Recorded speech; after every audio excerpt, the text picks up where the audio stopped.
நாக சைத்தன்யா, சாய் பல்லவி மற்றும் பல நடிகர்கள் நடிச்சிருக்கக்கூடிய தண்டேல் படம் வந்து தெலுங்குல ரிலீஸ் ஆயிருக்கு. அதோட தமிழ் டப்டு வெர்ஷன் தான் நான் இப்போ பார்த்துட்டு வந்தேன். ஸோ இந்த படம் எப்படி இருந்துச்சு, என்ன மாதிரி ஒரு எக்ஸ்பீரியன்ஸ் கொடுத்துச்சு அப்படிங்கிறத டீட்டெயிலாக பார்க்கலாம். ஆபத்து வரும்னு தெரிஞ்சும் மக்களுக்காக முன்னால வந்து நிக்கிறவன் தான் தண்டேல். ஃபர்ஸ்ட் தண்டேல் அப்படின்னா அந்த ஃபிஷர்மேன் கம்யூனிட்டி இருப்பாங்கல்ல, அதுல வந்து அதை லீட் பண்ணி கொண்டு போற ஆளோட பேர் தான் வந்து தண்டேல் அப்படின்னு சொல்றாங்க. ஹீரோ வந்து ஒரு மீனவ கிராமத்துல இருக்கிறாரு. அங்க மீன் பிடிக்க போற ஆண்கள் எல்லாமே என்ன பண்றாங்க அப்படின்னா, வருஷத்துல 9 மாசம் மீன் வெட்டிக்கு போறேன் அப்படின்னு சொல்லிட்டு கடலுக்குள்ளே தான் இருக்கிறாங்க. மீதி 3 மாசம் மட்டும் தான் ஊர்ல இருக்காங்க. அப்படியான ஒருத்தர் தான் ஹீரோ ராஜு. அவர் ஒரு டைம் போயிட்டு வரும்போது ஹீரோயின் என்ன சொல்றாங்க, இதுக்கப்புறம் நீ கடலுக்கு போவேன், அங்க சேஃப்டி இருக்கிற மாதிரி தெரியல, நம்ம கல்யாணம் பண்ணிட்டு ஊர்ல இருந்தலாம் அப்படின்னு சொல்லி சொல்றாங்க. ஹீரோ வந்து அதையும் மீறி ஹீரோயினோட விருப்பத்துக்கு மாறா கடைசி ஒரு டைம் மட்டும் போயிட்டு வந்துடுறேன் அப்படின்னு சொல்லிட்டு கிளம்பி கடலுக்கு போறாரு. அப்படி போகும்போது ஹீரோவும் அவரோட ஆட்களும் எல்லையை கடந்துட்டாங்க அப்படின்னு சொல்லிட்டு பாகிஸ்தான் போலீஸ் இவங்க எல்லாரையுமே அரெஸ்ட் பண்ணிடுறாங்க. கடல்ல என்ன நடந்துச்சு, எதுக்காக இவங்க வந்து அந்த எல்லையை தாண்டி போனாங்க, அதுக்கப்புறம் பாகிஸ்தான் போலீஸ் எதனால அரெஸ்ட் பண்ணாங்க, அப்படி அரெஸ்ட் பண்ணி கொண்டு போனவங்க தப்பிச்சு திரும்ப ஊருக்கு வந்தாங்களா இல்லையா அப்படிங்கிறது தான் இந்த படத்தோட மீதி கதை. ஆக்சுவலா இந்த படத்தோட ப்ரொமோஷன்ஸ் எல்லாம் பேசும்போது என்ன சொன்னாங்கன்னா, இது ஒரு உண்மை கதை, பாகிஸ்தான் ஜெயில இருந்து வந்த சில பேர்கிட்ட அவங்களோட கதையை கேட்டு அதை வந்து படமா எடுத்திருக்கும் அப்படிங்கிற மாதிரிலாம் சொல்லிட்டு இருந்தாங்க. என்ன மாதிரியான கதையா இருக்கும்போது அப்படிங்கிற ஒரு சின்ன கியூரியாசிட்டி இருந்துச்சு. பட் இவங்க வந்து அந்த உண்மை கதை அப்படிங்கிற மேட்டர் எடுத்துக்கிட்டு இவங்க முழுக்க முழுக்க ஒரு ப்ரொபகண்டாவை பேசுறதுக்கான ஒரு படமா தான் இதை எடுத்திருக்காங்க. இப்போ நம்ம தெலுங்கு படங்கள்ல ரீசெண்டா சில விஷயங்களை பார்த்துக்கிட்டு இருக்கோம். தொடர்ந்து அவங்க வந்து ஒரு சில ஐடியாலஜி அஜெண்டாவை உண்மைக்கக்கூடிய படங்களை வந்து தொடர்ந்து எடுத்துக்கிட்டு இருக்காங்க. அதுல வந்து பாத்தீங்கன்னா குறிப்பிட்ட ஒரு மதத்தோட, கட்சியோட, அமைப்போட கொள்கைகள், அஜெண்டாவெல்லாம் வந்து இன்ஜெக்ட் பண்ற மாதிரியான விஷயங்களை வந்து படங்கள்ல தொடர்ந்து வச்சுக்கிட்டு இருக்காங்க. பெரும்பாலும் எல்லா படங்களையும் ஏதோ ஒரு சாமி பாட்டு வச்சிடறாங்க, சாமியை குளோரிஃபை பண்ற மாதிரி விஷயங்கள் வச்சிடறாங்க, ஹீரோவே சாமி வேஷம் போட்டுக்கிட்டு போய் வில்லன்கள் அடிச்சு கொள்றது, இந்த மாதிரி ஏகப்பட்ட விஷயங்களை தொடர்ந்து பண்ணிக்கிட்டே இருக்காங்க. அதே போல மாற்று மதத்தினர் மேலால வெறுப்பு அதையுமே வந்து தொடர்ந்து விதைச்சுக்கிட்டே இருக்காங்க. இந்த மாதிரி எல்லா விஷயங்களும் இருக்கக்கூடிய ஒரு படமா தான் தண்டேல் வந்திருக்கு. அந்த மாதிரியான விஷயங்கள் எல்லாமே மேக்ஸிமம் செகண்ட் ஹாஃப்ல தான் இருக்குது. ஃபர்ஸ்ட் ஹாஃப் முழுக்க முழுக்க அந்த நாக சைத்தன்யா, சாய் பல்லவி அவங்களோட லவ் போர்ஷன்ஸை நோக்கி தான் போயிட்டு இருக்குது. ரெண்டு பேரும் சின்ன வயசுல இருந்து லவ் பண்றாங்க, இப்போ லவ் பண்ணிட்டு இருக்காங்க, தொடர்ந்து லவ் பண்ணிட்டே இருக்காங்க. தாண்டி ஃபர்ஸ்ட் ஹாஃப் முழுக்க வேற எதுவுமே இல்ல பெருசா. இவர் ஒரு டைம் கடலுக்கு போயிட்டு வராரு, திரும்ப வந்து இவங்க லவ் பண்றாங்க, போனதுக்கு அப்புறம் மீன் பிடிக்கிறாங்க, திரும்ப வந்து லவ் பண்றாங்க அப்படிங்கிற மாதிரியான ரிப்பீட்டட் சீக்வன்சஸ் தான் போயிட்டு இருந்துச்சு. அதுவுமே எந்த வகையிலும் சுவாரஸ்யமா இல்லாம ரொம்ப போரிங்கான காட்சிகளா தான் இருந்துச்சு. ஹீரோட என்ட்ரியே பாத்தீங்கன்னா வந்து ஹீரோயின் கிட்ட போன் பேசிக்கிட்டே ரொமான்ஸ் பண்ணிக்கிட்டு ஜாலியா சிரிச்சுக்கிட்டே வில்லன்கள் எல்லாம் அடிச்சு சண்டை போட்டுட்டு இருக்காரு அப்படிங்கிற மாதிரியான ஒரு மட்டித்தனமான சீக்வன்ஸுமே வச்சிருந்தாங்க. அதே போல அவங்களோட லவ் சீக்வன்சஸ்மே மேக்ஸிமம் கிரிஞ்சா இருக்கிற மாதிரி, சுத்தமா சுவாரஸ்யம் இல்லாத மாதிரி தான் இருந்துச்சு. அப்போ ஹீரோ வர்றதுக்காக ஹீரோயின் காத்துக்கிட்டு இருக்காங்க அப்படிங்கிற மாதிரியான ஒரு போர்ஷன் சாய் பல்லவி இருக்குது. கிட்டத்தட்ட அமரன்ல பண்ணியிருந்தா அதே மாதிரியான ஒரு கேரக்டர் தான். அதுக்கு வந்து ஒரு டைம் அவங்க வெயிட் பண்ணிட்டு இருக்கும்போதெல்லாம் கேலண்டர்ல வந்து ஒரு நாளையும் அடிச்சுக்கிட்டு இருக்காங்க. அந்த கண்ணுக்கு மை போல அந்த மைட பல மை எடுத்து ஒரு நாள்ல வந்து அழிக்கிறாங்க, அடுத்த நாள் கடந்துருச்சு அப்படிங்கிற மாதிரி. இந்த ஷாட்டை வந்து ஒரு 20-25 தடவைக்கு மேல காட்டிக்கிட்டே இருக்காங்க தொடர்ந்து. இதுல ஒரு தடவையும் அவங்க மை எடுக்கிறது, மை வைக்கிறது, அழைச்சதுக்கு அப்புறம் அந்த டப்பாவை தூக்கி போறதுன்னு சொல்லிட்டு ரிப்பீட்டடா அந்த ஷாட்ஸை பார்த்துக்கிட்டே இருக்கு. இரிட்டேட்டிங்கா இருக்குது பார்க்கறதுக்கு. இந்த மாதிரி ஒரு லாங் டிஸ்டன்ஸ் ரிலேஷன்ஷிப், அதுக்குள்ள இருக்க கான்ஃபிளிக்ட், அதுக்காக ஹீரோயின் ஏங்கிட்டு இருக்குது, இந்த மாதிரி விஷயங்களை வந்து கொஞ்சம் கூட சுவாரஸ்யமே இல்லாம ரொம்ப அமச்சுரா ஹேண்டில் பண்ணிருக்காங்கன்னு தான் சொல்லணும். அதுக்கப்புறம் ஹீரோவோட ஊரு, அங்க இருக்கக்கூடிய பிரச்சனைகள்னு சில விஷயங்கள் வருது ஃபர்ஸ்ட் ஹாஃப்ல. அது என்ன அப்படின்னு சொல்லி பார்த்தோம்னா, இந்த மீனவர்கள்லாம் ஒரு அமைப்பா இருக்கிறாங்க, இவங்க மீன் பிடிக்க போயிட்டு வந்துட்டு இருக்காங்க அப்படிங்கிறப்ப அவங்களுக்கு ஒரு சின்ன பிரச்சனை வருது. அந்த இடத்துல வந்து ஹீரோ போயிட்டு சண்டை போட்டு சரி பண்றாரு அப்படிங்கிற மாதிரியான ஒரு சீக்வன்ஸ். அதுல வில்லன்கள் என்ன பிரச்சனை பண்ணாங்க, இவர் போய் எப்படி சரி பண்ணாரு, இதுல எந்தவித கிளாரிட்டியுமே இல்ல. ஏதோ கதைகள் சொல்லிட்டு இருக்காங்க, ஒரு நேரா போயிட்டு திடீர்னு 2-3 பேர் அடிச்சு போறாரு, அதுக்கப்புறம் எல்லாம் மன்னிப்பு கேட்டுட்டு போயிடுறாங்க, அதுக்கப்புறம் நீ தான் இனிமே தலைவன் அப்படின்னு சொல்லிடுறாங்க. நம்ம உதாரணத்துக்கு வடச்சென்னை படத்துல பார்த்தோம்னா அது ஒரு கடலோர கிராமம் தான். அங்க இருக்கிற மக்களுக்கு என்ன பிரச்சனை இருந்துச்சு, எதனால அவங்க அப்புறப்படுத்த சொல்றாங்க அப்படிங்கிறது எல்லாமே ராஜன் பேசக்கூடிய ஒரே ஒரு சீக்வன்ஸ்ல இருந்து நமக்கு மொத்தமே புரிஞ்சிடும். எதனால ராஜன் அவங்க தலைவனா ஏத்துக்கிட்டாங்க அப்படிங்கிறதுமே நம்ம அந்த ஒரு சீக்வன்ஸ்ல நமக்கு கன்வே ஆயிடும். மொரோவர் அது கன்வின்சிங்காவே இருக்கும். பட் இந்த படத்துல வரக்கூடிய காட்சிகள் வந்து சுத்தமா கன்வின்சிங்காவும் இல்ல, இன்ட்ரெஸ்டிங்காவும் இல்ல. சோ ஓவராலா ஃபர்ஸ்ட் ஹாஃப் பத்தி பார்த்தோம்னா பெரிய அளவுல சுவாரஸ்யமா இல்லாத காதல் காட்சிகளும், ஹீரோவோட பில்டப் ஷாட்ஸ்க்கு சுத்தமா கன்வின்சிங்கா இல்லாத காட்சிகளுமா தான் போயிட்டு இருக்கு. சோ ஒன்ஸ் கடல்ல அந்த இன்சிடென்ட் ஆனதுக்கு அப்புறம் பாகிஸ்தான் போலீஸ் இவங்களை அரெஸ்ட் பண்ணி பாகிஸ்தான் ஜெயில போட்டதுக்கு அப்புறமான சீக்வன்சஸ் எல்லாம் தான் செகண்ட் ஹாஃப்ல வருது. அந்த காட்சிகளை பாத்தீங்கன்னா முழுக்க முழுக்க இந்தியா பாகிஸ்தான் அப்படிங்கிற விஷயத்தை வச்சுக்கிட்டு பயங்கரமான இஸ்லாமிய வெறுப்பு தான் தூவி இருக்காங்க. இங்க இந்தியால இருந்து அரெஸ்ட் பண்ணி போனவங்க எல்லாமே கராச்சி ஜெயில போட்டிருக்காங்க. அங்க ஒரு குரூப் இருக்குது, முஸ்லீம் குரூப். அவங்க எல்லாமே வந்து இவங்களை பயங்கரமா ஹியூமிலேட் பண்றாங்க. இவங்க எல்லாரும் மொத்தமா நிக்க வச்சுட்டு ஒரு பையனை வந்து இந்தியாவோட தேசிய கீதம் பாட சொல்றாரு ஒருத்தர், ஒரு முஸ்லீம் வந்து. அவங்க பாடிக்கிட்டு இருக்கும்போது இவர் வந்து ஹிந்துஸ்தான் அப்படின்னு எழுதியிருக்க ஒரு செவுத்துல வந்து ஒண்ணு கடிக்கிறாரு. யூரின் அடிச்சு அந்த ஹிந்துஸ்தான் அப்படிங்கறதே அழைக்கிறாரு. அதாவது இவர் யூரின் அடிக்கும் போது இவங்க வந்து வந்தே மாதரம் பாட சொல்றாங்க அப்படிங்கிற மாதிரி ஒரு சீக்வன்ஸ் வச்சிருக்காங்க. அதே மாதிரி இன்னொரு சீன்ல வந்து இந்தியா மேப் ஒரு இடத்துல வரைஞ்சிருக்காங்க. பாகிஸ்தான் ஜெயிலுக்குள்ள யார் எதுக்கு இந்தியா மேப் வரைஞ்சிருப்பாங்கன்னு எனக்கு தெரியல. அந்த இந்தியா மேப் மேல போயிட்டு இன்னொரு முஸ்லீம் கேரக்டர் போயிட்டு யூரின் பண்ற மாதிரியான ஒரு சீன் வச்சிருக்காங்க. அது மட்டும் இல்லாம இங்க இந்தியால இருந்து அரெஸ்ட் பண்ணி போன குரூப்ல வந்து ஒரு சின்ன பையனை அரெஸ்ட் பண்ணிட்டு போயிடுறாங்க, தெரியாம அவனு போயிடறான் அப்படிங்கிற மாதிரி. அந்த சின்ன பையனை கூட்டிட்டு போயிட்டு அந்த ஜெயிலுக்குள்ள இருக்கக்கூடிய முஸ்லீம் கேங் அந்த குட்டி பையனுக்கு வந்து சுன்னத் பண்ணி விட்டுறாங்க. ரொம்ப வலுக்கட்டாயமா அவனை பிடிச்சி சுன்னத் பண்ணி விட்டுறாங்க. அந்த சீனையுமே ரொம்ப கோரிங்கா எடுத்திருக்காங்க.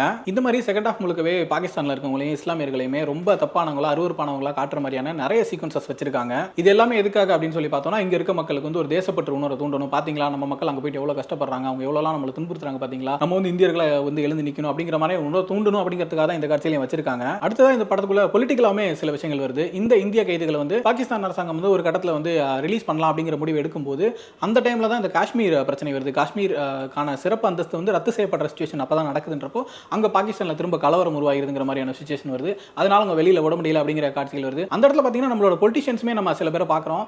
சுஷ்மா ஸ்வராஜ் அவங்களை ஞாபகப்படுத்துற மாதிரியான ஒரு கேரக்டர் வராங்க. சுஷீலா ஸ்வராஜ்ங்கிற மாதிரி ஒரு கேரக்டர் காட்டாங்க.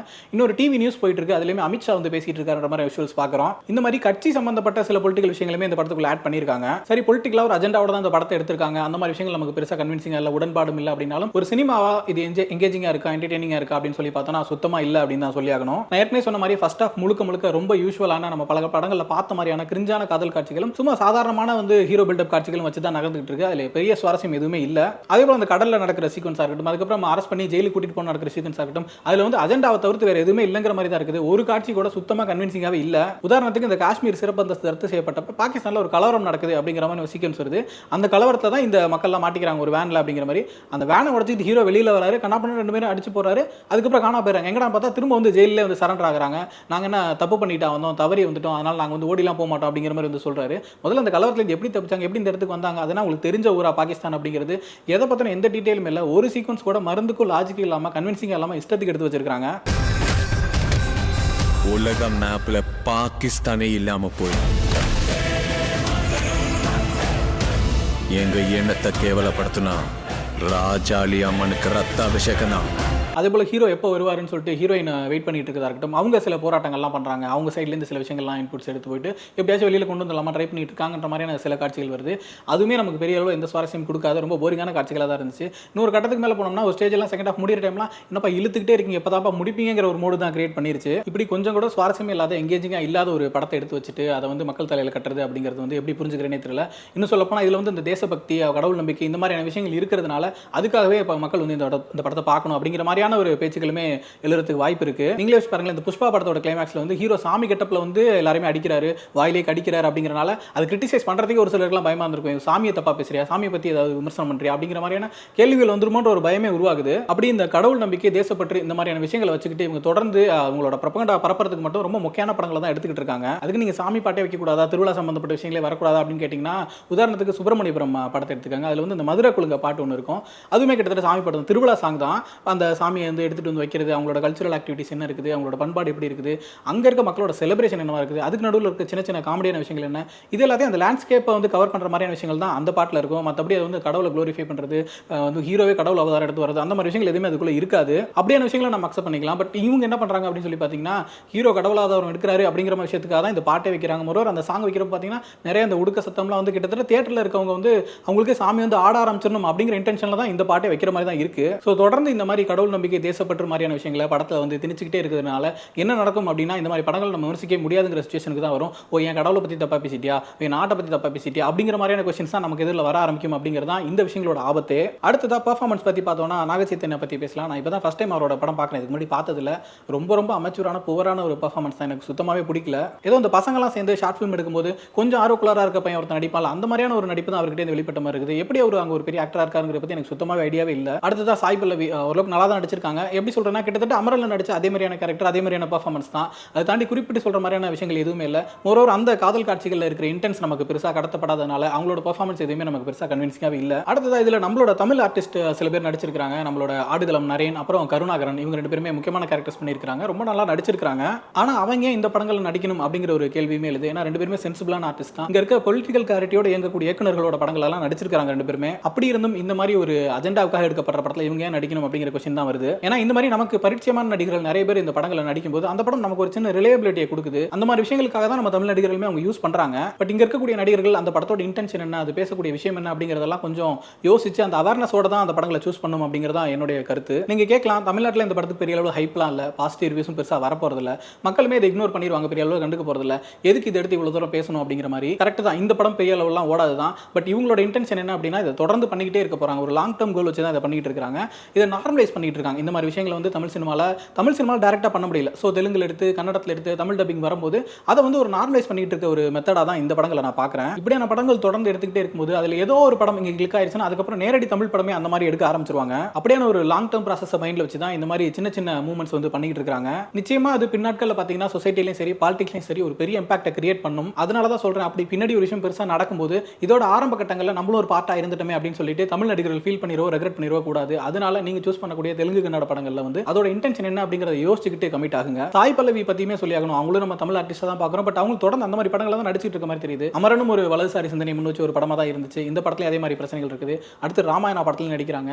ஒருவேளை அவங்கள வந்து அவங்களோட ஆர்டிஸ்டாக வந்து எடுத்துட்டாங்களோ என்னமோ தெரியல. இந்த மாதிரி படங்கள் இன்னொரு ஆபத்தும் இருக்குது. இதை வந்து இந்த மாதிரி அஜெண்டா பேசுகிற படம் அப்படின்னு சொல்லி முன்வைக்காம இது வந்து ஒரு காதல் படம், இது வந்து ஒரு ஃபேமிலி படம், குடும்ப சம்பந்தப்பட்ட எமோஷனல் படம் அப்படிங்கிற மாதிரியான லேபிள்லையுமே இந்த படங்களை விற்க பார்ப்பாங்க. அமரனுக்குமே அதுதான் நடந்துச்சு. அதில் நிறைய இஸ்லாமிய விருப்புகள்லாம் இருந்தாலுமே அது ஒரு காதல் படம் அப்படிங்கிற லேபிளில் தான் நம்ம கிட்ட கொடுத்தாங்க. இந்த படமே ஒரு காதலியோட போராட்டம், இது ஒரு காதல் படம் அப்படிங்கிற பேரில் தான் நம்ம கிட்ட சொல்லப்படும். தொடர்ந்து இந்த மாதிரி படங்கள் எடுக்கப்படும். காதல் படம், கடவுள் நம்பிக்கை படம், தேசப்பற்ற படம் அப்படிங்கிற பேரில் நம்ம கிட்ட கொண்டு வரப்படும். நம்ம தான் அந்த படங்கள் எப்படியான படங்கள் அப்படிங்கிறது ஒரு கான்சியஸ்னோட அப்ரோச் பண்ணி அதுக்கப்புறம் அந்த படங்களை ரசிக்கலாமா கொண்டாடலாமா வேணாங்கிற முடிவுக்கு வந்தாகணும். என்ன ஒரே ஒரு நல்ல விஷயம்னா, நேரடியாக ஒரு தமிழ் படத்தில் இந்த மாதிரி இந்துத்துவ பாலிடிக்ஸ் பேசக்கூடிய ஒரு படத்தை இது வரைக்கும் அவங்களால எடுக்கவே முடியல. அதனால தான் பார்த்தீங்கன்னா அமரன் மாதிரி இஸ்லாமிய விருப்பத்தை தூண்டக்கூடிய படங்களோ இல்லை லியோ மாதிரி வந்து கிறிஸ்தவர்களை தப்பா சித்தரிக்கிற படங்களே தான் எடுத்துக்கிட்டு இருக்காங்க. ஒருவேளை இந்த சூழல் தொடர்ந்துகிட்டே இருக்க பட்சத்தில் ஃபியூச்சரில் நிச்சயமா அதேமே ட்ரை பண்ணுவாங்க. ஆடியன்ஸான நம்ம தான் எந்த படத்தை எப்படி பார்க்கணும் அப்படிங்கிற டிசிஷனை தெளிவாக எடுத்தே ஆகணும். This is all about Thandel movie. இந்த படம் பார்த்தீங்கன்னா உங்களோட ஒப்பீனியன் என்ன அப்படிங்கிறத கமெண்ட்ல சொல்லுங்க.